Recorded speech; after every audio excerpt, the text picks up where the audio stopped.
Apakah hukum backflip masa mandi wajib?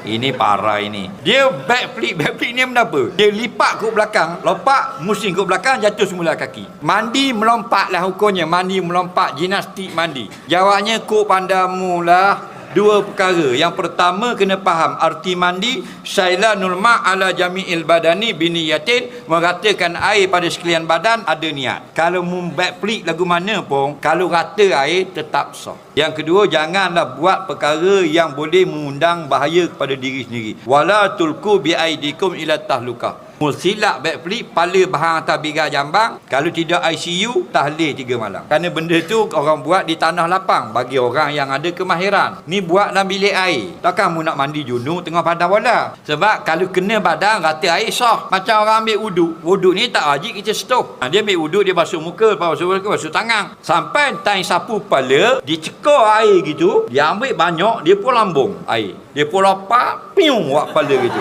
Pokoknya sah. Masuk dalam famsahu biru'usikum. Kena air pada kepala kamu juga. Tapi bodoh, tapi tetap sah. Okey?